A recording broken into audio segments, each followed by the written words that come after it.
this is the lecture number 13 for the chapter maximum and minimum. We are discussing the exercise 6.5. Let us take this part 8th of this question. We have fx equal to x under root 1 minus x, and the interval is given as greater than 0 and less than equal to 1. See this, less than equal to 1. Now, as usual, find its first derivative. We can find it by using the product rule. You know how to find the derivative. It will be 2 minus 3x upon 2 under root 1 minus x. To find the critical point, put it equal to 0, and the value of x is coming out to be 2 upon 3, which lie in this interval. Now, the one of the value is 2 upon 3, and one value you have to take as 2 because one value you have to take 1 because the 1 is lying in this interval also. So one of the critical point is 2 upon 3 and 1 will be 1. Now at x equal to 2 upon 3, we are using the first derivative test here to find its maxima or minima. Now take the value of x slightly less than 2 upon 3 as we have done in the 7th part of this question also. Now take the value of x slightly less than 2 upon 3 and check the sign of this first derivative. You take your own time. When the x is less than 2 upon 3, then the first derivative will be positive. You take any value slightly less than 2 upon 3 here, the value of this function first derivative will be positive.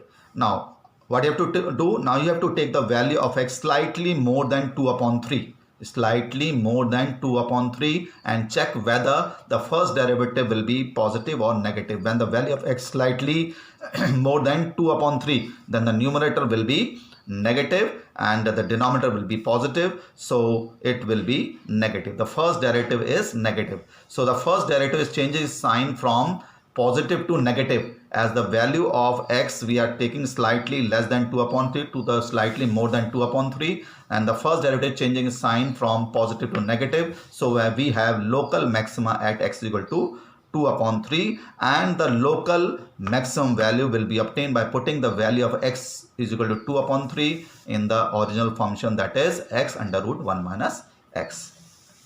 So this is the local maximum value. Now at x is equal to 1, we have to check. When we take the value of x slightly less than 1, then the value of this function first derivative will be negative, and so the local minima value at x equal to 1 will be 0. Now in question number 4, you have to find maximum minima of the given function, and we have fx is equal to e raised to power x for all x belongs to real number. The first derivative is e raised to power x, and when we replace first derivative equal to 0, it will be always greater than 0 for any real value. So fx has no critical point. E to power x cannot be equal to 0. So it will have no critical point or no maxima, no minima it will have. Because e raised to power to find the critical point for this function, if we replace e raised to power x equal to 0, which is not possible. Now fx is equal to log x when x is greater than 0, because log x is defined for x greater than 0. Find its first derivative, which is 1 upon x, which is always greater than 0, and whenever x is greater than 0, so therefore fx has the function f has no critical point, and therefore no maxima or no minima. Or if we put first derivative equal to 0, then 1 upon x equal to 0, which is not possible because x is greater than 0. So this function also does not have maxima or minima. Now hx is equal to x cube plus x square plus x plus 1. Find its first derivative, put equal to 0. Now 3x square plus 2x plus 1 have no real roots. You know how to find the roots of the coadjuvation by using the discriminant method or the coadjuvation formula. If discriminant will come out to be negative, then because it has no real roots, so this function have no maxima or minima. Now in question number 5 of this exercise 6.5, we have fx equal to x cube, and the value of x is given to be lying in the closed interval from -2 to 2. Now as usual, find its first derivative equal to 3x square, put it equal to 0 to find the critical point, that is x is equal to 0. Now because we have the closed interval, now the critical point can be -2, 0 and 2. Now when the closed interval is given, you don't have to find its second derivative because we have only 3 critical points, that is -2, 0 and 2, and we can exactly find the values of the function at these 3 points, that is f minus 2 which is coming out to be minus 8, f0 which is coming out to be 0, f2 which is coming out to be 8.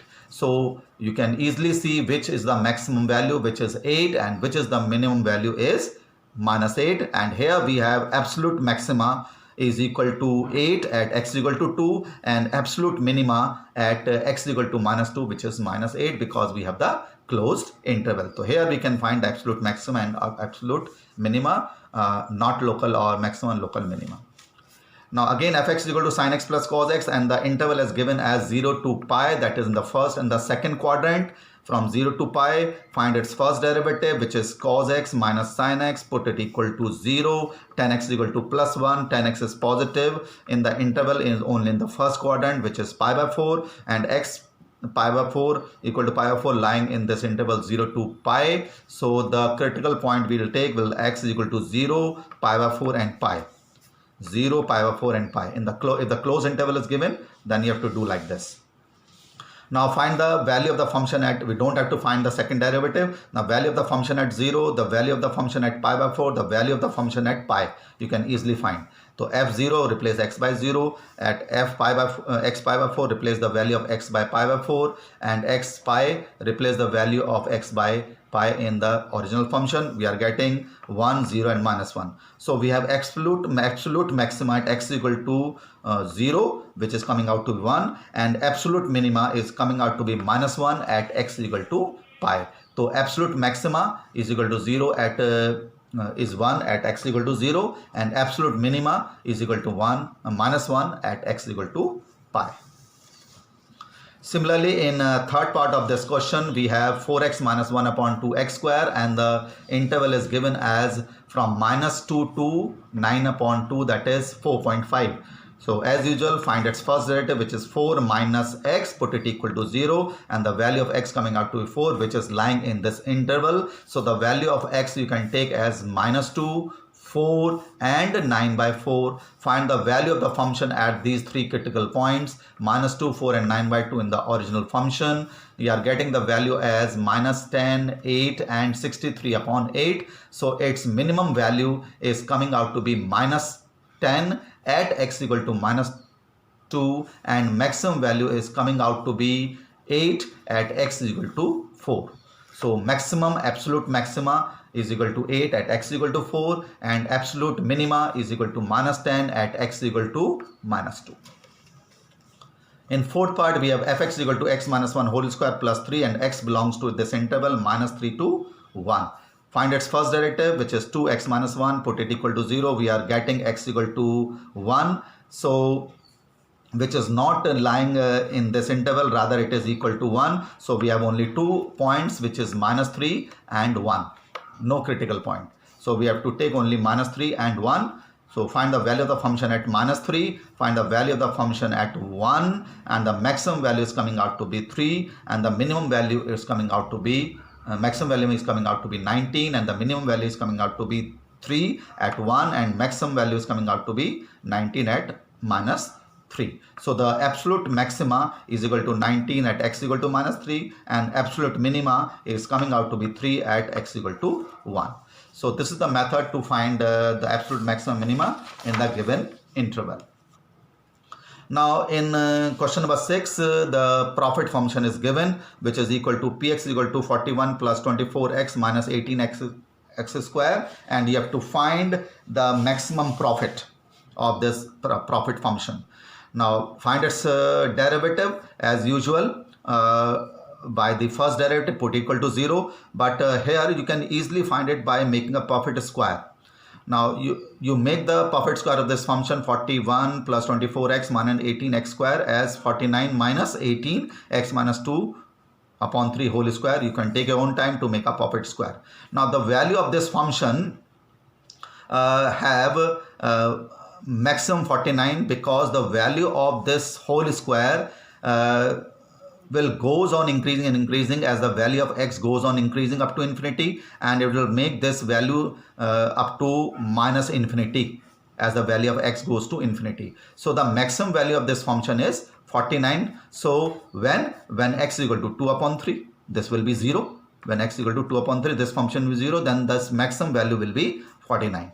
So Px is maximum value will be 49 when x is equal to 2 upon 3. You can use the second derivative also to find its maximum value. Find its first derivative, put equal to 0. You will get the x is equal to 2 upon 3. When you find its second derivative, it will be negative, and at x equal to 2 pi by 3. You can use the second derivative test. Now in question number 8, we have fx is equal to sine 2x, and the interval is from 0 to 2 pi. See it very carefully. Now find its first derivative, which is coming out to be 2 cos 2x. Put it equal to 0. 2 cos 2x is equal to 0. That is 2x will be 0. Cos is 0 for the odd multiple of pi by 2. You know it. The value of cos is 0 for the odd multiple of pi by 2. That is pi by 2, 3 pi by 2, 5 pi by 2, 7 pi by 2. I have taken so many angles because when you divide these angles by 2, you will get the angles in this given interval. You have 9 pi by 2 also, 11 pi by 2 also, but when you divide it by 2, then those angles will be out of this interval. So the value of x coming out to be pi by 4, 3 pi by 4, 5 pi by 4, 7 pi by 4. These are the critical point, and the two end points are 0 and 2 pi. So we have the value of x as pi by 4, 3 pi by 4, 5 pi by 4, 7 pi by 4, 0 and 2 pi. So find the values of this function at 0, pi by 4, 3 pi by 4, 5 pi by 4, 7 pi by 4 and 2 pi in the original function, that is fx equal to sine x. You are getting the value as 0, 1, minus 1, 1, minus 1, 0. You know how to find the value of this trigonometric functions for different angles. The maximum value is 1 and minimum value is minus 1 at the different values of x. So we are getting the maximum, local exact maxima at 1 at x equal to pi by 4, 5 pi by 4, and absolute minima at x, which is minus 1 at x equal to 3 pi by 4 and 7 pi by 4. So we'll discuss the remaining question in the next lectures. Thank you.